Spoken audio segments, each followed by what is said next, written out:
I'm Aaron Habel of Generation Y, and with me is Jack Luna of Dark Topic. We'd like to introduce you to Marooned, a new podcast that's sure to capture your attention. Tales of the catastrophically lost are what we have to offer. Hikers swallowed by the woods. Explorers discovering nothing but destitution. True crime calamity. Oddities of harrowing human experience. It's a museum of misadventure. So pack a lunch. Subscribe to Marooned wherever you find podcasts. We are waiting. Please hurry. Thank you.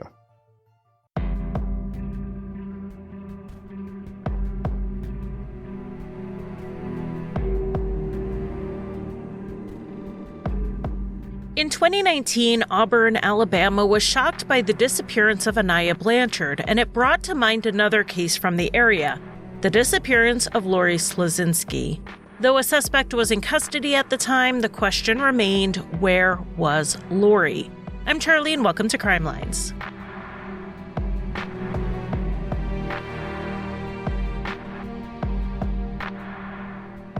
Hello and welcome to Crimelines and another episode. You will have heard before this episode started a quick promo for the podcast Marooned. It is hosted by Aaron from the Generation Y and Jack Luna from Dark Topic.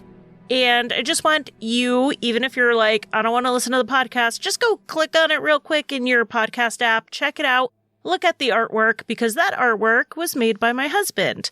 It's kind of a funny story. Aaron was looking for someone to do the logo, and what you see is actually my husband's concept art for what he thought the logo would look like in the final product.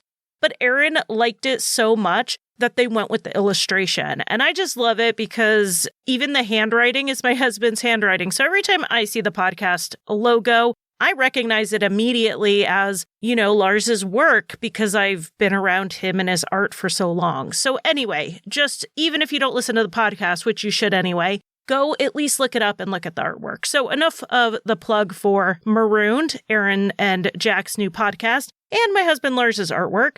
Let's get into this episode. As I mentioned in the introduction, there is a case out of Auburn, Alabama of Aniah Blanchard. That is a case I plan on covering once it goes to trial, but in following that one, I learned about this one and wanted to cover it. Let's jump in with Lori Ann Slesinski, who was born in September of 1981 to Arlene and Casimir Casey Slesinski. They already had a son, Paul, and Lori completed their family.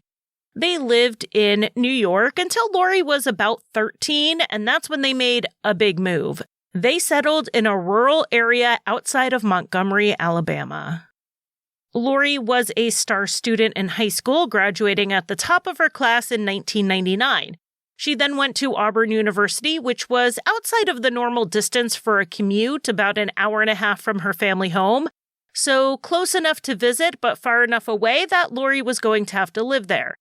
If you have a kid going away to college, it really is kind of the best of both worlds.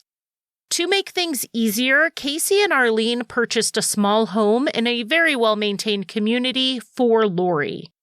Other students also lived in this area, so Lori would still have the college experience of living around other young adults, but still getting to be off campus in her own place.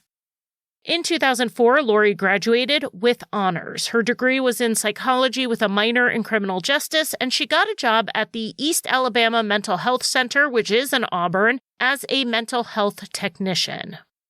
According to Lori's MySpace profile, she was not entirely happy at this job. The upside was that her best friend Lindsay worked with her, but overall, she didn't really feel like it was going where she hoped. She also expressed on her MySpace page the desire to meet someone that she could have a relationship with. She met a lot of guys at school and through friends, but they were always just people she wanted to be friends with. She hadn't found someone that she could see herself with in a long-term, serious relationship, even though that is what she wanted. But even without a boyfriend, Lori was very active within her friend group, and she loved being outdoors, whether she was out riding her bike, walking her dog Peanut, or traveling down to the beach. On Thursday, June 8th, 2006, Lori talked to her mom, Arlene, on the phone. When Lori had first gone to Auburn for school, Arlene called her nearly every day until Lori finally told her She needed to stop checking in quite so often. She needed to give her a little space. So by this point, when Lori was 24 and out of school for 2 years, they had a habit of talking regularly, but not daily. The next day, Friday, Lori was supposed to go to a concert with a friend, but she decided not to go. She had some lower-key plans for Saturday, June 10th. She was going to her friend Lindsay's house to just watch a movie while having a few drinks. Around 6:30 on Saturday, Lori called Lindsay to let her know that she was going to be heading over soon. She was just going to stop at Walmart to grab the mixers for the drinks. Around 7, Lori called Lindsay again, but when Lindsay answered on the second ring, there was no one on the other end. It sounded basically like an accidental dial. Lindsay waited at home, but Lori never showed up. She did try calling Lori, but got no answer, and knowing that she heard Lori's friend Rick in the background when they talked at 6:30, Lindsay called him to see if he knew what was going on. He also didn't answer. So Lindsay went to bed wondering what happened. Maybe something had come up, but it would have had to have been a pretty big deal because Lori wasn't the type to just not call and give an update if she wasn't going to show up. The next morning, Sunday, Lindsay still hadn't heard from Lori, so she kept calling her house, leaving messages, but getting no return call. Then on Monday morning, Lindsay went to work, but Lori didn't show up. This was when the worry really increased beyond just concern, and Lindsay started calling and texting around to see if anyone saw Lori, and she started with Lori's friend Rick. Lindsay texted him saying she hadn't seen Lori and she was worried about her. Rick replied that he also hadn't seen her since Saturday, and he was a little worried, but he thought she was probably fine. On Tuesday, when Lori didn't show up to work again, her boss called her parents to let them know. Arlene hadn't talked to Lori in a few days either, so she got in the car to drive straight to Auburn to see what was going on. In the meantime, Lindsay and another coworker drove out to Lori's house. When they got there, they saw that Lori's car wasn't there and she didn't answer when they knocked. So they let themselves into the house, which wasn't hard since the front door was unlocked, which was unusual for Lori. She usually locked up when she went out. Inside the home, they found Lori's Yorkie Peanut in his crate. Lindsay let him out, noting that the crate was clean and Peanut seemed to be in a good mood. He certainly didn't seem like he had been locked up for 3 days with no food and water, so this was some brief reassurance that things were fine and that Lori was still around. But then Lindsay noticed a few things that were strange. One was that the air conditioning was running, which is normal in Alabama in June, but Lori usually turned it down if she wasn't going to be home. It wouldn't be going full blast like it was. Lindsay also noticed that Lori's 3 small throw rugs were gone. These rugs made a path through the kitchen because Peanut didn't like walking on the linoleum tile. Lori babied Peanut, so she always had those rugs out so that Peanut can make it through the kitchen without having to touch that dreaded tile. Lindsay also noticed that Lori's outside trash can was missing and the answering machine had been unplugged, which was odd since people had been calling and leaving messages. Someone must have unplugged it after that. With all of these concerns, Arlene called the police and reported Lori missing. Being that this was a college town and having young adults go out of contact with their families periodically, Arlene and Lindsay felt like the police were not immediately treating this as seriously as they were. Lori had been out of contact since Saturday, and they were reporting this to the police on Tuesday, so the wait-and-see approach had already been taken, which makes the family's urgency really make sense. They had to push a bit to tell the police that they were well past a 24-hour or 48-hour period since Lori was last heard from, and there was no reason to wait any longer. The same afternoon Lori was reported missing, Arlene got a call from Rick, that's Rick Ennis, Lori's friend, who had been with her on Saturday. He told her that when he last saw Lori, she was leaving to go make a drug deal, as in she was the seller.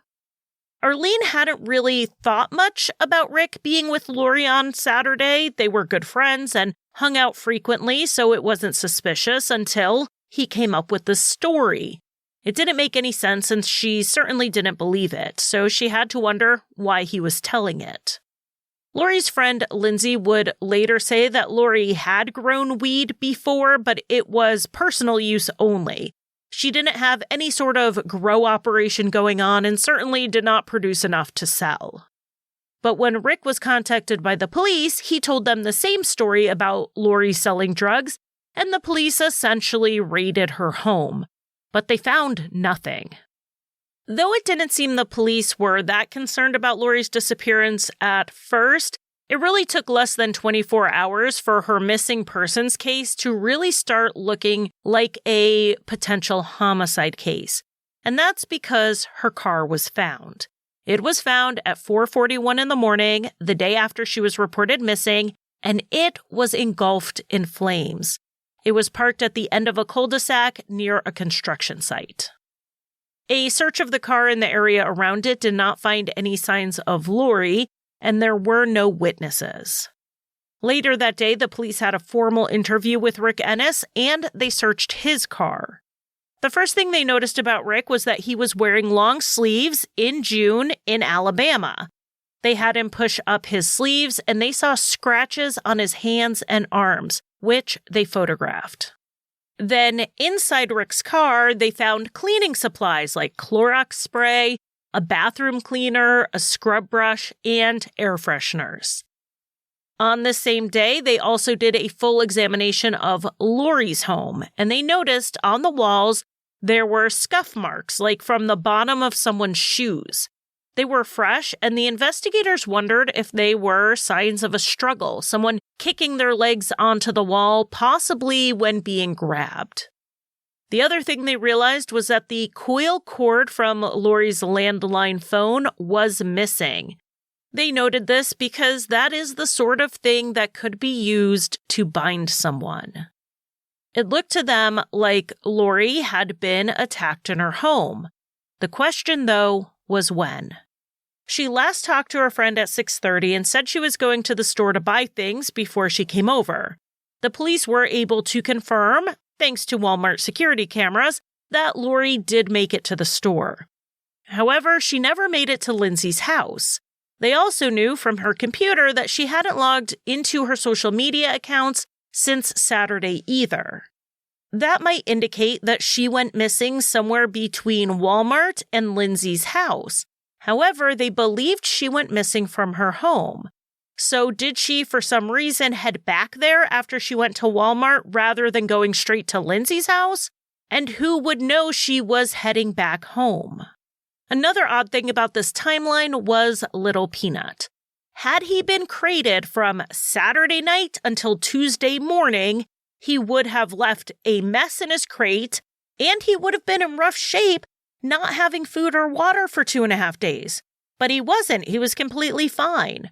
So was Lori coming and going from her home for a few days, not checking her social media, her email, her phone, or going to work, just taking care of her dog until when? Monday night? Is that when she went missing? That also didn't make sense. It really made more sense that she had gone home for whatever reason after going to Walmart, and she was assaulted in her home. So let's say it wasn't Lori taking care of the dog. Someone had to be taking care of him. That someone would have to know she was missing and that she wasn't around to take care of Peanut herself. And they would also have to be someone who cared about the well-being of this dog. The idea that some random killer would take care of a dog afterwards didn't make any sense. This was definitely someone Lori knew. Another thing that pointed to Lori's disappearance being connected to someone who knew her was the timing of her car being torched. She had been missing since Saturday, but her car wasn't torched until after she was reported missing, but before her disappearance made it into the news. Someone knew it was time to get rid of the evidence in that car, and the only people who knew Lori's disappearance had been reported to the police were friends, family, and coworkers. So the investigators were looking at those closest to Lori, and that included 25-year-old Rick Ennis. Rick seemed like an obvious person to look into. He was the last one to see her alive, plus he had a story about her going to a drug deal that nobody believed. If he was lying, you have to ask, what is he covering up? But the police had more reasons to suspect Rick, information that was held back from the media, like those scratches on his arms. But there was also something in his past. I debated holding this back in this coverage today, not to build suspense or anything like that, but rather to let Lori's story be told, start to finish, and then let the other case have its own time to be told. But it doesn't really make sense not to tell you what the police knew when they knew it. And that information was that Rick Ennis had killed before, when he was just 12 years old. So let's back up to the beginning of that case. Rick was born Darrell Richard Ennis, and he had 5 half-siblings from his mother Linda's previous marriages. He was his father Darrell's only child and the product of a short-lived relationship. Dolly and Darrell married in 1980, not long before Rick's birth, and they were divorced when he was just 7 months old. For the entirety of Rick's childhood, he and Dolly moved a lot, bouncing around the Montgomery, Alabama area. In 1992, when Rick was 11 years old, Dolly remarried a man she met at church named Eddie Joe Flowers. Eddie was a very active and loving father with his 3 daughters, who were mostly grown at this point, and he made an effort to connect with his new stepson in a similar manner. He would try to do things with Rick and would have him come along in his tow truck on the weekends so that they could spend time together and get to know one another. But Rick was hard to reach. He was rather withdrawn and sullen. His stepsister said he would just stay in his room whenever they were there for a visit, and he rarely spoke to them. Eddie told his daughters that Rick wasn't like they were, but he hoped he would come around, so he kept trying. Some people in the family thought Rick was resentful of the new man in his mother's life when it had just been the 2 of them for so long. And even if Rick wasn't resentful of Eddie specifically, he was probably resentful that Eddie's presence in their lives didn't bring much stability. Several months after they got married, they moved about an hour away, making Rick leave behind his friends and start at a new middle school in December of 1992. Middle school can be rough. Rick was an incredibly bright child and a straight-A student in spite of moving around a lot, which can impact education. He didn't have that problem. That part was easy. But by the age of 12, Rick was 5 feet 9 inches tall and over 200 pounds, which made him stand out. Beyond that, according to Rick's aunt, he was also being neglected by Dolly in the years leading up to her marriage to Eddie. And money was rarely spent on him. He had to wear hand-me-downs regardless of what they were, so just imagine being the big, new kid in a middle school in the 1990s, and you're showing up in an ill-fitted pink shirt. Rick was not happy about this move, and soon enough, they were looking to move again. In February of 1993, Eddie found a house near his parents' place for rent. It was a nicer home in a nicer area, and it would mean they had more room. Rick would have more space to hang out and play rather than just sticking to his bedroom all the time. But it would also mean he would have to change schools partway through the school year again. This would be his 3rd school in that school year alone. Eddie arranged to borrow a truck on the first Saturday of March, 1993, to start moving their stuff.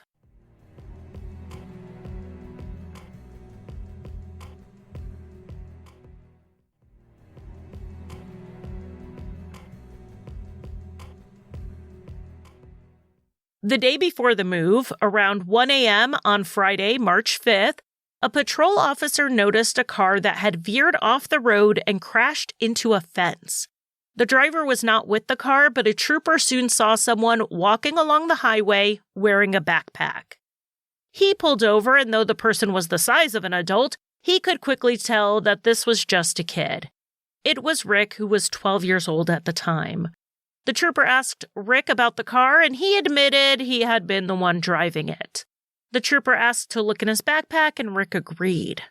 Inside that backpack was loose ammunition for both a shotgun and a .22, but more alarming was that there was a large kitchen knife in the bag, as well as a gun, a .38. Trying to figure out why this 12-year-old was driving a car down the highway in the middle of the night while carrying a gun, a knife, and ammunition, he had Rick sit in the back of his car. He later told 48 Hours that he thought that he was going to call Rick's parents, and this kid was going to be in big trouble at home for running away or joyriding. So he asked Rick where his parents were. And Rick answered, with no emotion, "I killed them both." The trooper then got the home address and radioed for the local police to go check on Dolly and Eddie, which was about 40 miles from where Rick was found walking. At the time, the Montgomery area had their own version of the TV show Cops. Theirs was called MPD, the television series. And the camera crew was with the officers when they entered the home, so this was all caught on camera. As Rick had said, they did find 41-year-old Dolly Flowers and 40-year-old Eddie Joe Flowers dead in their bedroom. Dolly had been shot with a .22 and then beaten with a baseball bat that was found nearby. Eddie had been shot with a 12-gauge shotgun. Dolly's face was then covered with a blanket and a rose was lying on her chest. According to Rick's full confession, he and Dolly got into an argument after school on Wednesday, March 3rd, and he pulled out a .22 before shooting her in the face. He then beat her with the baseball bat before covering her up. He waited for Eddie to get home from work and shot him with the shotgun. Rick said he did it because he didn't want to move. He then stayed in the house that night, going to school on Thursday like nothing happened.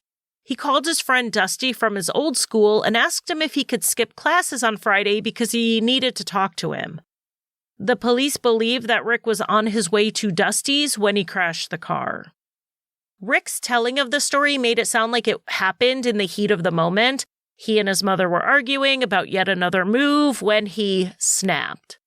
But the police found something else in the house that indicated that the murders were planned and that they were not the only killings he intended to commit. They found what they characterized as a to-do list in Rick's handwriting, and it included killing Eddie's daughters. In addition to being charged with murder, Rick was charged in 2 burglaries. On Thursday night, he stole that .38 out of a house, and then from a grocery store, he stole cigarettes and baseball caps. Though the only motive Rick gave to the police was that he didn't want to move, his attorney said that while nothing justified what Rick did, it came after years of mental and physical abuse. Essentially, the move may have been the catalyst, but it wasn't the sole cause. From what I can find, Dolly's family has not made a statement one way or the other about Dolly's abuse, aside from one aunt who accused Dolly of at least neglecting Rick. As far as Eddie goes, his family has reported it was quite the opposite when it came to Eddie's relationship with Rick, with Eddie going out of his way to be good to Rick and to try to connect with him. With Rick having confessed, it was no surprise that on June 22, 1993, Rick admitted guilt in juvenile court. His attorney planned to present the information on the abuse at the July sentencing hearing, though it didn't help much. Rick was given the stiffest penalty allowed by law. In Alabama, no one under the age of 14 could face adult penalties, so Rick was sent to juvenile detention until he turned 21. A month before Rick pleaded guilty, his birth father died at the age of 34, so when Rick was released in 2002, he had virtually no family. Lori knew he had no family, though she didn't know the full story. Rick had moved to Auburn and hadn't told anyone about his past. Lori just felt bad for him because he was alone, and she convinced her family in 2005 to let him spend Christmas with them since he was going to be all by himself otherwise. The family found him friendly and polite, with no indication that he had only just been released from juvenile detention 3 years before. The authorities knew what Lori and her family did not, and that's why they were pretty interested in looking more into Rick, especially with something they found in her house. There was a letter from Rick to Lori asking her if she was interested in having a relationship. Both a friend of Rick's and a friend of Lori's confirmed that she turned him down. It also hadn't escaped the authorities' attention that Lori's car was found burning near the bowling alley where Rick worked. They interviewed employees at the bowling alley, and one of Rick's coworkers, named Jeremy, told about an interaction he had with Rick. Rick had called Jeremy the night before Lori went missing on Friday, June 9th, 2006, and said he ran out of gas. He asked if Jeremy could bring him some, and when he did, Rick asked to keep the gas can. Jeremy said no because the can wasn't his. Jeremy thought it was odd that Rick wanted to keep the gas can, but he also thought Rick's story about running out of gas didn't make sense. After Rick added the gas to the car, he was able to start it up right away. In Jeremy's experience, when a car runs out of gas, it takes a second or two to start. So Jeremy definitely walked away thinking that Rick hadn't actually run out of gas, but he couldn't figure out why he would have said he did if he hadn't. Jeremy said that after Lori was reported missing, he noticed that one of the 3 gas cans at the bowling alley was missing. The police had found a gas can in the woods near the car fire, and that gas can was consistent with the one missing from the bowling alley. But gas cans are hardly fingerprints. Go to Google Images and search for gas can. You will see that we absolutely lack in variety and choice in this industry. The investigators did hold back pretty much all of this information from the media, and Rick Ennis's name never came up in any of the articles I could find, even though he was at the top of the suspect list. Arlene, however, said at the time that the police kept her up to date and very informed, which a lot of families don't experience. But the captain overseeing the case said that he believed that they owed it to the family to maintain that connection due to their concerns for their missing loved one. And I love that attitude. We need to see it more. The investigators ended up speaking with Rick 3 times in the first week of the investigation, and then shortly after his 3rd interview, he up and moved 3.5 hours away to Huntsville, Alabama. Evidence was sent to the lab, and while waiting on it to come back, the lead investigator on the case retired. Searches for Lori, or rather her remains at that point, happened, but eventually slowed with nothing to show for the efforts. Hopes were raised briefly that Lori's body had been found when word got out that human remains were located in Pittsview, which is just about an hour south of Auburn. The sheriff in that area, though, was quick to dispel it, saying that the remains were likely those of a missing man who was from the Pittsview area. While no one wanted to find Lori's remains and would have rather found her alive, they knew that if she had been murdered, they needed her body. It's hard to prosecute a no-body homicide case.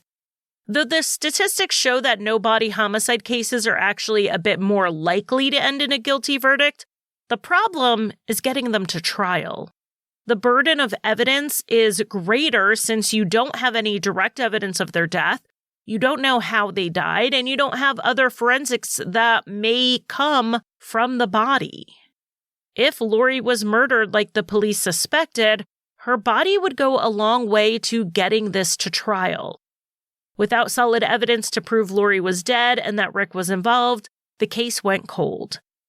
Peanut went to live with Lori's parents, and within a year of her disappearance, Lori's case was no longer actively being worked on. Tips came in over the years and would be followed up on, and some of these tips pointed towards Rick, like when his roommate in Huntsville turned over some belongings to the police. This roommate, Abram, met Rick when they worked at the same restaurant, and eventually Rick moved into Abram's apartment. I'm under the impression the two lived together for just a short time when Abram came across a piece of Rick's mail, and it caught his eye.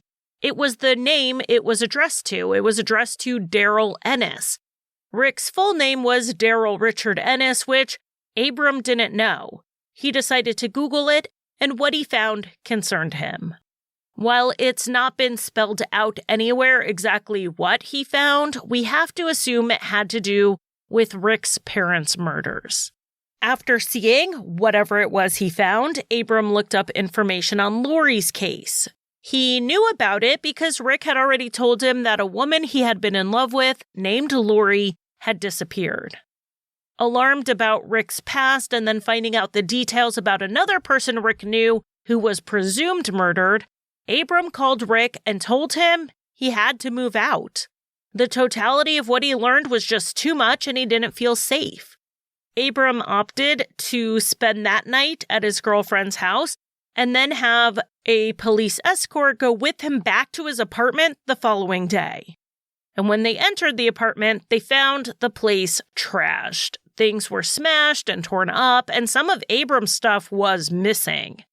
But more frightening was that the oven was on, and according to Abram, there was a glass with a liquid in it and some kind of wick hanging out of it. It looked like someone had trashed the apartment and then tried to start a fire or explosion. Rick had left some things behind in the apartment, which Abram turned over to the police. And that included some rugs that Rick said Lori had gifted to him. Showing these rugs to Lori's friends, they identified them as looking like the ones she laid out for Peanut that had been missing from her house. The rugs were put into evidence storage, and then Lori's case ended up back in the news not quite 2 years after she went missing when another woman in Auburn was killed. On March 4th, 2008, Lauren Burke was carjacked by Courtney Lockhart. He forced her into the passenger seat while he drove, keeping his gun pointed at her. He ordered her to undress so that she wouldn't run away or, in his words, make any crazy moves. For about 30 minutes, they drove around until Lauren attempted to escape by jumping out of the moving car. As she did this, Courtney fired at her. Though witnesses rendered aid as she was injured in the road, she died at the hospital. Lockhart then set fire to Lauren's car to cover up any evidence. He was caught when he was pulled over a few days later, and he confessed. Now, the reason people started wondering if this was connected to Lori was that she was out in Auburn, just like Lauren, when she seemingly vanished.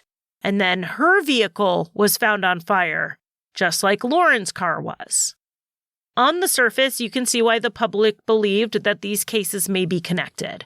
The police, however, did not believe there was a connection because some of the holdback information, like how someone had taken care of Lori's dog after she went missing, and how they believe Lori was attacked from inside her home.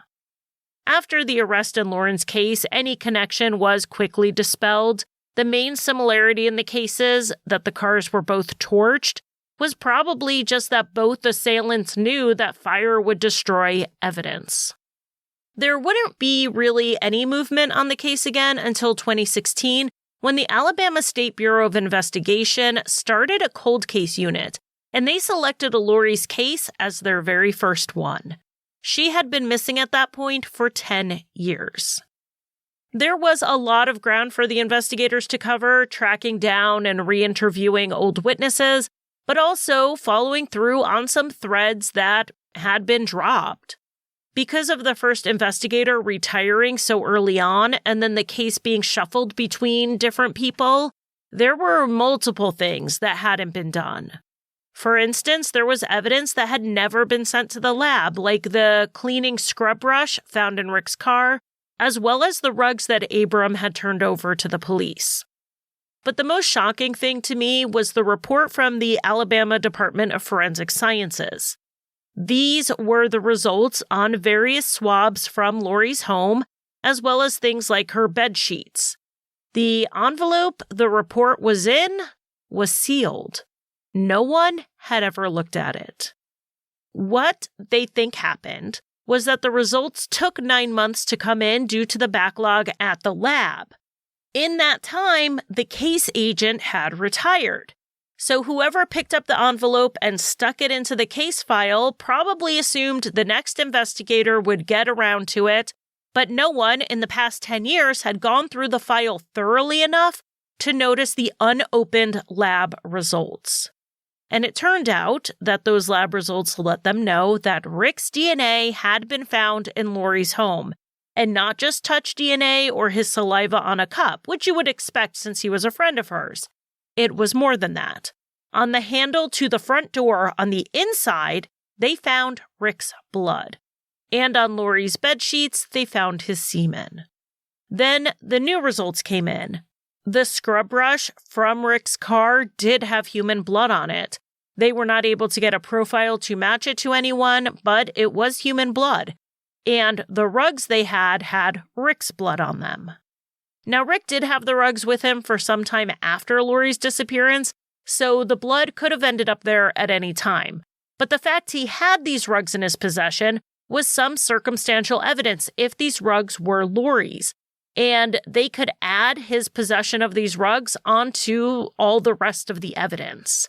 After about 1.5 years of re-interviewing pretty much everyone involved, testing and retesting evidence, and following up on these various investigative leads that had been dropped in the early investigation, they were ready to arrest Rick Ennis for the murder of Lori Slesinski. They first tracked Rick to South Carolina, where he had been living with his wife, but they found out the two had divorced and he moved again, this time to Virginia, where he was living with his new fiancée. Rick was at work where he designed and built yurts on August 6th, 2018, when they moved in to arrest him. After Rick's arrest, he waived extradition and was sent back to Alabama to stand trial. When it hit the news that he had been arrested, a man named Terry called the police.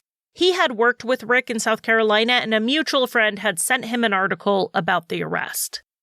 Terry said that one day in 2009, he and Rick were out at a sports bar chatting when Terry asked Rick why he moved away from Alabama. It was a typical get-to-know-you question, but according to Terry, Rick had a startling answer. Rick told him that he had gotten in some trouble and he had no choice but to leave town. He had, quote, strangled a bitch who he wanted to have a relationship with, but who had turned him down. Rick didn't name her, but Terry said he called her a, quote, white piece of trailer park trash. And that was significant because the home that Lori's parents had bought for her was a mobile home in a trailer park. In addition to having this new witness, Terry, they also had additional evidence that they tested after the arrest that helped bolster the case. A hand-rolled cigarette butt that had been found near Lori's burned-out car was sent in for testing. And I'm specifying hand-rolled because even regular cigarettes are a good source of DNA from saliva, but after more than 10 years, it may have degraded. But hand-rolled cigarettes are often sealed by running your tongue over the strip, like licking a stamp, and that'll leave a lot more DNA behind than a commercial cigarette. A DNA profile was developed, and it came back to Rick Ennis. In 2019, the state announced that they were going to seek the death penalty. The trial was set to start in 2020, but it was postponed until the spring of 2022 due to the pandemic and court backups. The state used that time to study no-body homicide cases and figure out how they were going to structure this case to first prove that Lori was dead and then prove that Rick is the one who killed her. Though the delays may have helped the state perfect their case presentation, they did cause Lori's mother, Arlene, more hardship because she had to face this trial without her immediate family with her. In 2020, her only other child, Paul, died of cancer, and then months later, her husband, Casey, died of COVID. Trials are so very hard on families, and Arlene lost her two biggest supporters. She leaned on extended family and the cold case investigators who stood by her side. Now, we have covered most of the state's case already. Terry, Abram, and even Jeremy from the bowling alley were all witnesses to various circumstantial parts of the case, though Abram would only be allowed to say that he looked Rick Ennis up online and told him he had to move out. He was not allowed to testify as to what he found, since that information was excluded from this trial. And that's mostly what makes me think he found out that Rick had killed his mother and stepfather. Now, the defense went back to the story Rick first told Arlene after she reported Lori missing. They contended that Lori was a drug dealer and her disappearance was related to that. Rick ended up taking the stand in his own defense to tell what happened and to explain away some of the evidence. He testified that he and Lori did have a sexual relationship for a few months, and he did write a letter to her a month or two before she went missing, expressing his desire to have a more serious relationship. She turned him down, though according to Rick, they still continued their casual relationship even after that. As for what happened the last time he saw Lori, Rick said that they were together on Saturday, and he left to go sell some weed and that Lori had plans to do the same. He claims he never saw her again. Let's get into some of this evidence against him. Rick had an explanation for some of it, like the scratches on his arm that the police observed and photographed. Though he didn't say so to the police at the time, he testified from the stand that those scratches were from playing with his dog.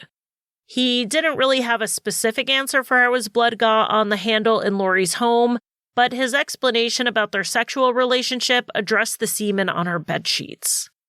As far as the rugs went, Rick testified that they weren't from Lori's home and the witnesses must be mistaken. He bought them himself at a department store. And when it came to the items in his car that looked suspicious, like the cleaning supplies, Rick said he was just moving things out of his apartment. He also denied ever confessing to Terry. In fact, he denied they ever went drinking together. Terry was making the whole thing up. And then there was the hand-rolled cigarette. His attorney accused law enforcement of possibly fabricating that evidence. The attorney said that the police very well could have collected the cigarette from Rick's apartment and not the scene of the fire. They were essentially putting evidence somewhere it never was. The jury listened to 7 days of testimony and came to their verdict on the second day of deliberations. They found Rick Ennis guilty of capital murder. After the verdict, the district attorney and Lori Slesinski spoke and opted not to continue to pursue the death penalty at sentencing after all. The idea of coming back to court again and again and again for appeals and evidentiary hearings was daunting. While Rick Ennis would surely file a direct appeal no matter what, he wouldn't have the automatic right to have them heard, the same as if it was a death penalty case. So Rick Ennis was instead given life without parole, and he continued to maintain his innocence. After all of this was said and done, Rick's 3 stepsisters released a statement to the media about the murders of Dolly and Eddie Flowers. This was the first time it was reported on in relation to Lori's case, as far as I can tell, and I imagine it was hard for them to stay quiet. But it really was the right thing to do. They didn't want to make it harder for Rick to get a fair trial with an impartial jury if that information was out there. It could have meant moving the trial in a change of venue or handing the defense grounds to appeal. They stayed quiet for the good of the case, and then they spoke out. In a written statement they gave to WRBL News 3, they first sent their condolences to Lori's family and friends. They knew all too well the pain that they were going through. They revealed for the first time that Rick had escaped or tried to escape twice while he was in juvenile detention, but no charges were brought in relation to that. That might be because they couldn't hold him past the age of 21. Rick was showing some signs that he hadn't been fully rehabilitated or reformed, and yet there was nothing the system could do about it. They had to release him at 21. So Eddie's daughters wanted people to consider our sentencing structure for juvenile offenders. And if you have a case where a child shows no remorse and acts out while in detention, should they be released at 21, or should there be a way to keep them in the system beyond that for the safety of the public? Eddie's daughters also spoke to 48 Hours about the case, and so did Rick Ennis. He denied having anything to do with Lori's disappearance, and he gave, for the first time, a new motive for killing his parents.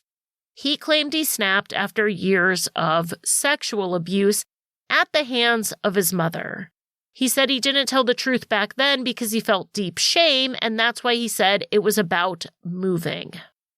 There is no way to prove or disprove Rick's accusations against his mother, and because of him, she isn't here to defend herself.